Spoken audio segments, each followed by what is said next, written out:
ગતિશીલતા અને સ્વતંત્રતા આ બે શબ્દો આપણા જીવનમાં કેટલા મહત્વના છે નહીં? આપણામાંથી મોટા ભાગના લોકો માટે એક જગ્યાએથી બીજી જગ્યાએ જવું એ બહુ સામાન્ય વાત છે. પણ ઘણા લોકો માટે આ જ વાત એક મોટો પડકાર છે. એક એવો પડકાર જે તેમની આઝાદીને સીમિત કરી દે છે. તો ચાલો આજે આ જ વિષયને થોડો ઊંડાણથી સમજીએ. તો આખી વાતની શરૂઆત એક બહુ જ મૂળભૂત સવાલથી કરીએ. સાચી સ્વતંત્રતા એટલે શું? એ ખરેખર કેવી દેખાય છે? શું એનો અર્થ એ છે કે આપણે આપણી પોતાની શરતો પર જીવન જીવી શકીએ? બિલકુલ સાચી વાત. અને આ જે ચિત્ર છે ને એ આખી વાતને બરાબર સમજાવે છે. ઘણા લોકો માટે ગતિશીલતા એટલે ખાલી હલનચલન નહીં, પણ એ સ્વતંત્રતા, ગૌરવ અને નવી તકો તરફનું પહેલું અને સૌથી અગત્યનું પગલું છે. વિચારો, જ્યારે કોઈ વ્યક્તિ પોતાની રીતે હરીફરી શકે ત્યારે કેટલા આત્મનિર્ભર બને છે. અને ભારતમાં આ પડકાર કેટલો મોટો છે એનો અંદાજ તો આ આંકડા પરથી જ આવી જશે. અહીં જુઓ, ભારતમાં લગભગ 9.8 કરોડ દિવ્યાંગ લોકો છે, જેઓ સારી અને સુલભ ગતિશીલતા માટેના ઉકેલો શોધી રહ્યા છે.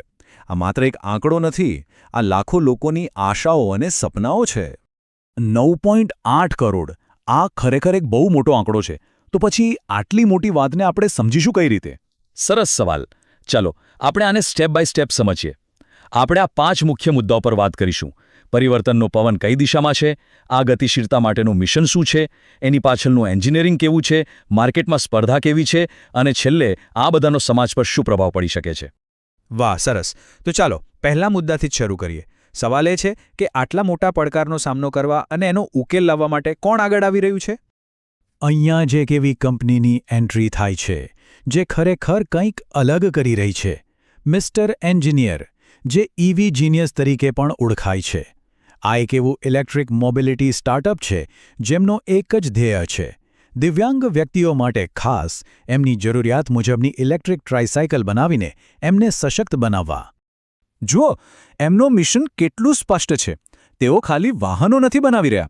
એમનો હેતુ દિવ્યાંગ સમુદાય માટે સુરક્ષિત, સરળતાથી મળી રહે તેવા અને સ્વતંત્ર ગતિશીલતાના વિકલ્પો બનાવવાનો છે, જેથી એ લોકો પણ સમાજમાં પૂરા ઉત્સાહથી ભાગ લઈ શકે. આ મિશન ખરેખર ખૂબ જ પ્રેરણાદાયક છે. પણ સવાલ એ છે કે એમની પ્રોડક્ટમાં એવું તો શું ખાસ છે જે એમને બજારમાં બીજાઓથી અલગ પાડે છે? ચાલો એમની ટેકનોલોજીને થોડી નજીકથી જોઈએ. તો આ છે એમની મુખ્ય પ્રોડક્ટ, કસ્ટમ ઇલેક્ટ્રિક ટ્રાયસિકલ. પહેલી નજરે જ ખબર પડી જાય કે એની ડિઝાઇન કેટલી સરળ અને ઉપયોગી છે. એમાં બેસવું અને ઉતરવું સહેલું છે અને એનું બેલેન્સ પણ જાળવવું ખૂબ જ આસાન છે. આને ખાસ એવા લોકો માટે જ બનાવવામાં આવી છે જેમને હલનચલનમાં તકલીફ પડતી હોય. હવે એની ખાસિયતો પર નજર કરીએ. એની 250 વોટની મોટર, એટલે શહેરના નાના મોટા ઢોળાવ આરામથી ચડી શકે. 25 કિલોમીટર પ્રતિ કલાકની સ્પીડ રોજિંદા કામ માટે એકદમ સુરક્ષિત અને પૂરતી છે. એકવાર ચાર્જ કરો એટલે 30થી 35 કિલોમીટર આરામથી ચાલે. એટલે કે નજીકમાં બજાર જવું હોય કે દવાખાને, કોઈ ચિંતા નહીં. અને હા, જો કોઈને વધારે લાંબુ જવું હોય તો રેન્જ 130 કિલોમીટર સુધી વધારી પણ શકાય છે. એમાં 140 કિલો વજન ઉપાડવાની ક્ષમતા છે અને 30 લીટરની સ્ટોરેજ સ્પેસ પણ. સુરક્ષા માટે 3 બ્રેક્સ છે અને મેન્યુઅલ મોડનો વિકલ્પ પણ છે. ફીચર તો જોરદાર છે, પણ શું આને વાપરવું એટલું જ સહેલું છે? અરે બિલકુલ, આ જ તો એની ખાસિયત છે. આને ચલાવવાની પ્રોસેસમાં ફક્ત 2 જ સ્ટેપ છે. પહેલું, જે વ્યક્તિ વાપરી રહી છે એ પોતાની જરૂરિયાત મુજબ સ્ટીયરિંગ એડજસ્ટ કરી શકે. અને બીજું, બસ રાઇડની મજા માણો. કેટલું સરળ છે. અચ્છા, તો શું આ કંપની ફક્ત ટ્રાયસાયકલ જ બનાવે છે કે બીજું પણ કંઈક છે? ના, એ લોકો માત્ર ટ્રાયસાયકલ પર જ અટક્યા નથી. તેઓ કેમ્પસની અંદરની મોબિલિટી પર પણ કામ કરી રહ્યા છે. આ ચિત્રમાં આપણે જોઈ શકીએ છીએ કે તેઓ મોટી કોલેજો અને કંપનીઓના કેમ્પસ માટે ઈ-બાઇક્સ પણ બનાવે છે. રસપ્રદ છે. પણ હવે સૌથી મોટો સવાલ, માર્કેટમાં બીજા પણ ખેલાડીઓ હશે ખરું ને? એમની સરખામણીમાં આ કંપની ક્યાં ઊભી છે? કોમ્પિટિશનમાં એમની જગ્યા ક્યાં છે? ચાલો આ ટેબલ પર સીધી નજર કરીએ. અહીંયા બધું સ્પષ્ટ થઈ જશે. સૌથી પહેલાં કિંમત જુઓ. મિસ્ટર એન્જિનિયર ખૂબ જ સ્પર્ધાત્મક છે. પણ વાત ખાલી કિંમતની નથી. અસલી ગેમ ચેન્જર છે વોરંટી. 18 મહિના. મોટાભાગના સ્પર્ધકો તો વોરંટી આપતા જ નથી.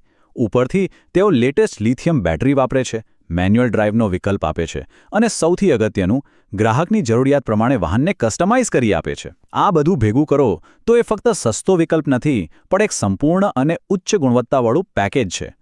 અને વાત અહીં પૂરી નથી થતી. એમના બીજા પણ ફાયદા છે જે ટેબલમાં નથી. જેમ કે એમની પાસે આ EV સેક્ટરમાં 5 વર્ષનો ઊંડો અનુભવ છે. એમનો લોજિસ્ટિક્સ ખર્ચ બીજાઓ કરતાં 80% ઓછો છે, જેના કારણે તેઓ કિંમત કાબૂમાં રાખી શકે છે અને વેચાણ પછી પણ તેઓ મની બેક ગેરંટી જેવી સેવાઓ આપે છે. આ બધું ખૂબ જ આશાસ્પદ લાગે છે, પણ ભવિષ્યનું શું? તેઓ આ પ્રોડક્ટ્સ કોના સુધી પહોંચાડવા માંગે છે? એમના મુખ્ય ગ્રાહકો કોણ છે? એમની સ્ટ્રેટેજી ખૂબ જ સ્માર્ટ અને ચોક્કસ છે. તેઓ મોટી કંપનીઓના CSR પ્રોગ્રામ સાથે જોડાય છે, જ્યાં કંપનીઓ સામાજિક કાર્યો માટે ફંડ આપે છે. તેઓ NGO સાથે પણ કામ કરી રહ્યા છે. આ ઉપરાંત સરકારના ઓનલાઈન ખરીદી પ્લેટફોર્મ GEM પોર્ટલ દ્વારા તેઓ સીધા સરકારી વિભાગોને પણ વેચાણ કરે છે અને મોટી કંપનીઓને તેમના કેમ્પસ માટે સોલ્યુશન્સ તો પૂરા પાડે જ છે. અને એમના કામની વિશ્વસનીયતા એ વાત પરથી પણ આવે છે કે સરકાર પોતે એમને સપોર્ટ કરી રહી છે. એમને સ્ટાર્ટઅપ ઇન્ડિયા અને MSME જેવા પ્રતિષ્ઠિત સરકારી કાર્યક્રમો દ્વારા માન્યતા મળી છે. આ બહુ મોટી વાત છે. આ બધી ચર્ચા પછી મારા મનમાં એક મોટો સવાલ આવે છે. શું આ પ્રકારના કસ્ટમાઇઝ્ડ અને સહેલાઈથી મળી શકે તેવા ઇલેક્ટ્રિક વાહનો લાખો લોકો માટે માત્ર આવવા જવાની સુવિધા જ નહીં, પણ આર્થિક રીતે પગભર થવાની એક નવી ચાવી બની શકે છે? કારણ કે જ્યારે કોઈ વ્યક્તિ સરળતાથી નોકરી, શિક્ષણ કે બજાર સુધી પહોંચી શકે, ત્યારે જ સાચો વિકાસ થાય. ચોક્કસપણે. અને જે કોઈને પણ આ પ્રેરણાદાયક મિશન વિશે વધુ જાણવું હોય અથવા કોઈ રીતે એમની સાથે જોડાવા માંગતા હોય, તો એમની સંપર્ક માહિતી અહીં સ્ક્રીન પર આપેલી છે.